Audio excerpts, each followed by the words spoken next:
కలిమేలేట పాడరా మన తెలుగు దేశం దివ్య చరిత్ర పద్య గీతం పాడరా పాడరా. అందరికీ ఆంధ్రప్రదేశ్ మాతృభాష తెలుగు భాషా దినోత్సవ శుభాకాంక్షలు. తెలుగు భాష మొదట మనకి ఈ తెలుగు భాష అనే పదం ఎలా వచ్చింది? త్రిలింగ భాష ఎప్పుడైనా విన్నారా? త్రిలింగ భాష. త్రి అంటే ఏంటి?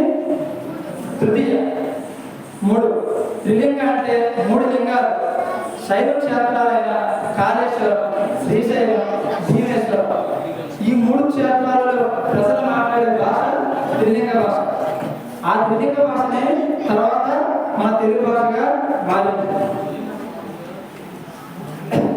ఈ మన తెలుగు భాషను అజంత భాషగా పిలుచుకుంటారు. ఏ భాష? అజంత భాష. అజంత భాష అంటే అచ్చులు అంతగా కలిగిన భాష. అంటే ఒక అక్షరం కానీ వాక్యం కానీ పదం కానీ ఏది పలికినా సరే మనం చివర ఏమొస్తుంది? చివర ఏమొస్తుంది? తెలుగు భాష పలికేటప్పుడు అచ్చు వస్తుంది. ఈ అచ్చు వచ్చేటప్పుడు ఈ అచ్చు వస్తుంది కాబట్టి మన తెలుగు భాషను అజంత భాషగా పిలుస్తాం. అలాగే ఇంకొక పేరు కూడా ఉంది. ఏం పేరు మనకి తెలుగు భాషకి? Italian of the east. Italian of the east. ఈ పేరు ఆలోచనంటే నికోలా కాంటి అనే వ్యక్తి దేశ యాత్రికుడు మన దేశానికి వచ్చి దక్షిణ భారతదేశంలో వచ్చిన తర్వాత మన రాష్ట్రంలో కొన్ని రోజులు గడిపి మన తెలుగు భాషను విని వాళ్ళ ఇటాలియన్ భాషలాగే మన తెలుగు భాష కూడా చివరన వివెట్స్ వస్తాయి. అందువల్ల మన తెలుగు భాషకు Nicola Conti Italian of the East అనే పేరు ఇచ్చారు. ఈ మాతృభాష దినోత్సవం మనం జరుపుకోవడానికి ముఖ్య కారణం శ్రీ గిడుగు వెంకట రామమూర్తి మంత్రి గారి జయంతి సందర్భంగా జరుపుకుంటాం. ఇతను శ్రీకాకుళం జిల్లా పర్వతాలపేటలో 1863 ఆగస్టు 29న జన్మించారు. ఈయన తల్లిదండ్రులు వెంకమ్మ, వీర్రాజు. ఇలా కొంతకాలం గిడుగు వెంకట రామమూర్తి మంత్రి గారు చదువుకొని 8వ తరగతి వరకు చదువుకున్నారు. తర్వాత తన తండ్రి గారైన వీర్రాజు గారు మరణించారు.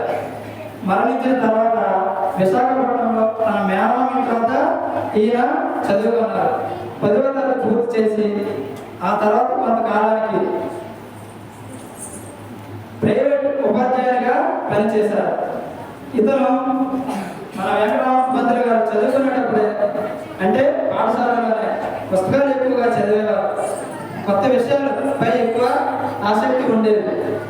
ఎప్పుడైనా దారి వెంబడి వెళ్ళేటప్పుడు గ్రంథాలయాలు కనిపిస్తే ఆ గ్రంథాలయంలో శాసనాలను సొంతంగా చదివి అర్థం చేసుకునేవారు. ఇలా కొంతకాలం పంతులు గారు ఉపాధ్యాయునిగా పనిచేశారు.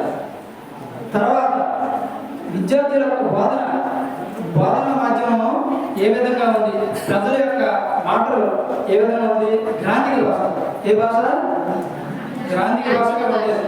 ఆ గ్రాంధిక భాషని విద్యార్థుల బోధన మాధ్యాన్ని మార్చడానికి, ప్రజలు కూడా మాట్లాడే విధానం ఇబ్బందులు పడటం వల్ల మార్చడానికి పంతులు గారు నిశ్చయించుకున్నారు. అప్పుడే 1907లో జేఏ ఎయిడ్స్ అనే బ్రిటిష్ అధికారిని కలిసి మన విద్యార్థులు పాఠశాలలో పడే ఇబ్బందులు, బోధన పట్ల ప్రజలు మాట్లాడే ఇబ్బందులు తెలియజేశారు. తెలియజేసి జేఏ ఎయిడ్స్ గారికి కూడా ఇదే ఆలోచన ఉండేది. దానివల్ల మన వెంకట రామమూర్తి మంత్రి గారికి మద్దతు లభించింది. తర్వాత జేఏ ఎయిడ్స్ అతనితో పాటు రోజాడ అప్పారావు గారు, బొర్ర శేషగిరిరావు గారు, శ్రీనివాస అయ్యంగార్ గారు, మిగతా ఇంకొంతమంది కవులు మన పంతులు గారికి మద్దతు పలికి 1910లో వ్యవహారిక భాష ఉద్యమాన్ని ప్రారంభించి గ్రాంధికవాదులతో పోరాడి ఎన్నో సభలు పెట్టి